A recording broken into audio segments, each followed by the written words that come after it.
let's get weird. After thwarting a train robbery with mysterious ties to the Super-Soldier Serum, Sam Wilson is in need of information. Unfortunately, the person that he needs information from is Deadpool, who's currently in prison within Latveria, the kingdom of Doctor Doom. Captain America: The Symbol of Truth, issue number 2, continues to deal with the fallout of Sam Wilson's missions from the previous issue, where Sam apprehended a group of smugglers trafficking human prisoners through the United States border, and now the mission has reached a whole new level, as Sam's new lead takes him to the nation of Latveria. To say that things have escalated quickly is a bit of a downplay, but hey, that's what's going to happen when you're Captain America. Bad stuff tends to pop off extremely fast. Tochi Ibuki is so far killing with Sam Wilson's Captain America. The way in which he writes makes you feel the vibes of Ed Brubaker's run. That run was basically a spy thriller mystery, sprinkled with some politics. And the same can be said for here. Now, obviously, we're only on issue 2, and so I'm not suggesting that, this is going to be equal to Ed Brubaker's work, but it does have a similar approach, except with a more lighthearted tone. The book's plot is definitely interesting, and Abachi is setting up a lot of great stuff. I'm curious on what White Wolf's overall plan is, and why he requires the services of a white nationalist like Crossbones. Seems you only work with someone like that if you really want some folks dead. And also, what's the deal with Joaquin's cousin? There are so many questions here, and these questions, they need answering. Also, the book takes on some serious stuff, but whether it's weapons or immigration, Ibuki is able to address these issues without it coming off like he's preaching or like he's giving us his opinion. And what's also great is because you have Sam Wilson, Captain America, his ability to fly and basically act as a human fighter jet, it allows us, the reader, to sort of forget the seriousness that's happening because of all the crazy flying. You never once feel like you need to tap out because of what's happening. The story is grounded and it has political themes, but it never stops doing its main job, that being a superhero comic, which is great. And honestly, I can understand from a writer's view on how tempting it must be to deal with the politics within a Captain America book. But it's also good to know that the writer, whether their politics lean right or left or somewhere in the middle, the way they approach Captain America isn't from one side or the other, but from the core fundamental values of what America means. But more so from the positive aspect, of course. Obviously, America has flaws, but it does have strengths. And though America will occasionally fuck up here and there, it doesn't mean that all hope is lost. We simply have to keep fighting. And Tochi Ibuki represents this symbolism through Sam wonderfully. Also, did I mention that Deadpool's in this issue? Yeah, the Merc with the Mouth is here teaming up with Sam Wilson. Now, honestly, I'm not the biggest Deadpool fan. I don't mind him. I actually enjoy his existence within the Marvel Universe, and I appreciate that there are fans out there who really resonate with the character. However, I will say that sometimes you get a writer who isn't as tamed when writing Deadpool, and it tends to be very frustrating to read. But fortunately, that is not the case here. Ibuki writes Deadpool as the way you would expect. Someone who doesn't shut up and is extremely sarcastic and jokey, but never did he overstay his welcome. His dialogue was tamed, and it was never annoying. And so for me, that was definitely a positive. When it comes to the book's art, everything looks great. If I had one complaint, then my only flaw was the book's first page, where you had two characters watching television reports through these big giant screens. It was just the screen themselves that felt very light when it came to the art style and the color. But yeah, that's just my one tiny complaint, because everything else is pretty awesome. Everything feels alive, and every scene with Sam Wilson in it feels precise and direct. Again, R.B. Silva is the prime artist for a run such as this. Sam looks fantastic in every panel that he's in, and the action scenes are dope. They are bombastic, and they're easy to follow along. And the way in which Silva is able to communicate the action through his art is amazing. The colors from Albertov give each character their own distinct color theme, which is easy for the reader to separate on who's talking and who's who in every scene. For Sam, you have the blue and white, dark red for Deadpool, and the bright emerald green for Joaquin. And when it comes to the lettering, the yellow filter applied by Caramango's word balloons was fantastic. Since Deadpool is a silly character, you have to take his words with a grain of salt. And since this is a Captain America book, with it being more serious than your Spider-Man or Thor comic, Deadpool's yellow word balloons seem extremely warranted. Overall, Tochi Ibuki continues to keep my interest for this series. I'm glad he was able to write Deadpool in a very tame manner, and I feel like that's a testament to know whether a writer is legitimate or not. I'm definitely excited to see how both Cap and Deadpool escape from Doctor Doom, and I'm very curious to see how White Wolf's plan begins to play out along with its reasoning. Overall, it's great stuff. Definitely check out this series if you are even the slightest bit curious. Captain America the Symbol of Truth, issue number 2, gets a sexy 9 out of 10.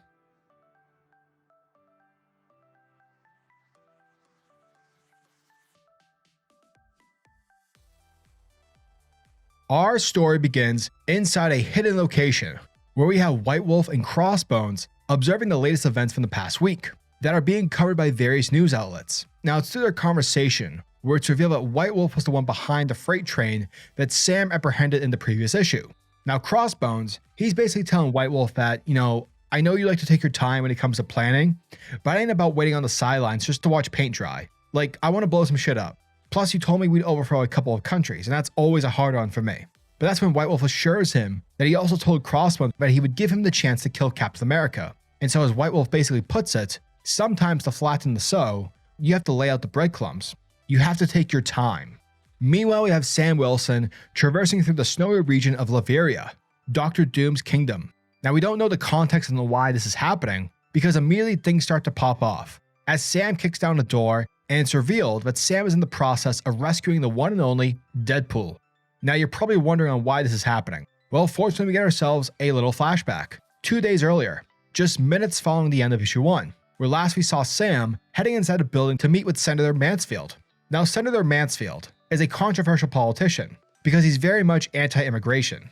And in the last issue, Sam and Joaquin stopped a freight train that was trafficking migrants across the border, including Joaquin's cousin being amongst them. So basically, Sam is having a conversation about that situation, and he's telling Mansfield that he believes the bad guys, the people who are involved with the Super-Soldier smuggling ring, are actually hoping that Mansfield will actually shut down the border. Now, we don't get to see how this conversation ends, but seemingly it's suggested that Mansfield provided Sam with a lead, information on who might know more about the smugglers. Thus, that is when we pick back up in the present day, where Sam is kicking ass and taking names, because he intends to break Deadpool out of Latveria, because apparently the Merc with the Mouth might actually have some intel for Sam Wilson. Elsewhere at a disclosed location, we have Falcon, aka Joaquin Torres, checking up on his cousin. For this facility was the place that the migrants from the freight train were sent in order to be tested on. For security purposes. Which is BS, but hey, it's politics. Now, Joaquin doesn't particularly trust the process, considering that, Senator Mansfield is not a fan of immigration. Therefore, he demands that he gets the chance to speak with his cousin. But suddenly that's when the medical staff is alerted by their systems, and it's saying that within the migrant's blood, an anomaly has been detected. Spooky. Therefore, he demands that he gets the chance to speak with his cousin. Over in Latveria, we have our heroes currently taking on a platoon's worth of Latvian soldiers. And let's just say that there is a ton of ass kicking happening. And the obvious joke here and there is occurring as well, thanks to Deadpool. Now, if you're telling Deadpool and what's happening with the Super-Soldier Serum, and the reason as to why he's here, that's when Deadpool informs Sam that he came to Latveria to do his own interrogation as well. For Deadpool was under the impression that there would be a sweet bounty for him to complete, but obviously things didn't turn out the way they expected. Now, the bounty Deadpool was supposed to take on, it had to do with some white supremacist leader. And apparently the people who worked for this guy, they weren't so much in the smuggling of people business. Instead, they dealt more so with weapons, and they have a soft spot for advanced tech. More specifically, these guys smuggled vibranium. My, how the tables have turned. Meanwhile, we check back in with Joaquin, where he's currently checking in with his cousin. And while he's trying to comfort his cousin just to make sure that, she isn't nervous or anything, that's when Luisa tells Joaquin that the people here have been keeping her and the others sedated throughout the entire week, and that whatever is going on here, it's just like from the lab before. Now, apparently, this lab that Luis just mentioned, it's where she met the others. And shockingly, it turns out that the soldiers had kidnapped her and the others from their homes, but fortunately they were able to escape via the train. And so that's when Joaquin demands to speak with the prisoner, the hired soldier who Sam captured in the previous issue. Now, this guy's name is Harvey Weinstein. Harvey Madsen. And with Joaquin demanding answers, like, what's your deal, who hired you, etc., Harvey tells him that him and the other guys, they were just hired guns. We're just people who snagged our target, no questions asked sort of thing. Suddenly, the facility's alarm starts to blare off, for there's a code red happening, because there's an identified substance being detected within Wing H, but that's where Joaquin's cousin is located, so he immediately takes off. And as the rest of the guards proceed to follow, we notice 2 of the guards stay behind, which is pretty weird, and even Harvey's confused by them, just standing in place. But it turns out that they're doing this for a reason, because once everyone else is far enough away, that's when the guards unleash their bullets on Harvey, basically silencing him. Elsewhere in the facility, Joaquin is able to save his cousin from whatever is happening. However, the guards begin to form on their location, and so doing the only thing that he can, Joaquin causes an explosion, which results with Joaquin and Luisa escaping through where Falcon intends to bring her to a safe place. Down within the facility, we find out White Wolf and Crossbones are the ones behind on what's happening. And though Crossbones continues to doubt Hunter's plan, Hunter assures the baddie that this is yet another example of what leaving a trail of breadcrumbs looks like. Basically, the plan is coming together, nice and smoothly. Meanwhile in Latveria, Sam is able to evacuate Deadpool within their chopper, and while the chopper takes off, Sam is still asking about the vibranium, saying that the Wakandans, they probably would have known if the most valuable metal on Earth were being smuggled without their government say so. Like, none of this makes sense. But Deadpool assures Sam that this is happening, and that the Wakandans truly don't know. And so one can only assume that with such information, this would definitely make for an extremely awkward situation if you were to tell the Wakandans. Suddenly, Sam's helicopter is apprehended by a fleet of Latvian spaceships, and these things look awesome. And so seeing that there's no other option to escape without dying, Sam orders the pilot to land down. And once that happens, Sam and Deadpool are immediately met with the arrival of Dr. Doom, who's really pissed off, because it's here where Doom demands to know on why a mercenary and a foreign terrorist are launching a covert operation within his kingdom, without his permission, without Dr. Doom's permission. And that, folks, was the end of Captain America: Symbol of Truth, issue number 2. And thank you guys for checking out my video, as it truly means the world to me. And as always, I'm your majestic sayer over at SuperCliff, and if you guys are new to the channel, then do me a solid by smashing that like and subscribe button.